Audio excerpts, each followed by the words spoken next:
Pernah kebayang gak sih gimana jadinya Indonesia kalau dari dulu dari awal merdeka, gak ada satupun rupiah yang dikorupsi, nol dot bersih total.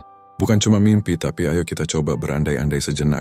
Kalau gak ada korupsi, uang triliunan rupiah yang seharusnya buat bangun negara itu benar-benar nyampe ke tujuannya.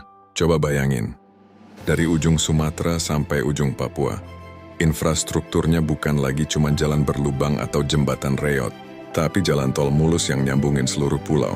Kereta cepat bukan cuma mimpi Jakarta-Bandung, tapi mungkin udah ada kereta super cepat Trans-Sumatera, Trans-Kalimantan, Trans-Sulawesi, pelabuhan dan bandara kita.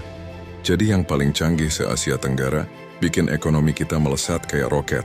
Sekolah-sekolah di pelosok desa fasilitasnya bakal sama, kayak sekolah internasional di kota besar.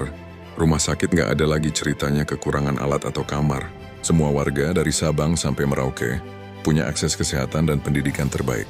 Kualitas hidup kita jauh di atas rata-rata. Mungkin kita nggak perlu lagi capek-capek cari kerja di luar negeri. Karena di sini lapangan kerja berkualitas melimpah ruah. Dan coba bayangin ini, Papua, daerah yang kaya banget sama sumber daya alamnya itu. Nggak lagi jadi potret ketertinggalan, tapi bertransformasi jadi pusat ekonomi baru di Pasifik. Gedung-gedung pencakar langit yang ramah lingkungan berdiri di Jayapura. Teknologinya canggih. Tapi budaya Asmat dan Dani tetap lestari dan jadi kebanggaan. Papua bisa jadi selevel, atau bahkan lebih maju dari Jakarta, tapi dengan kearifan lokal yang terjaga. Keren banget kan, pembangunan bakal merata. Nggak ada lagi istilah Jawa sentris. Setiap daerah punya kesempatan yang sama buat maju. Hutan kita tetap hijau, laut kita tetap biru.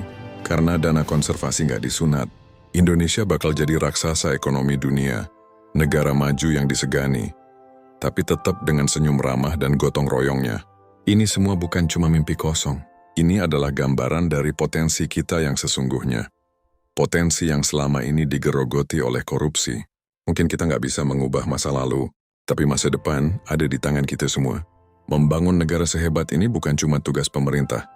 Ini tugas kita bersama.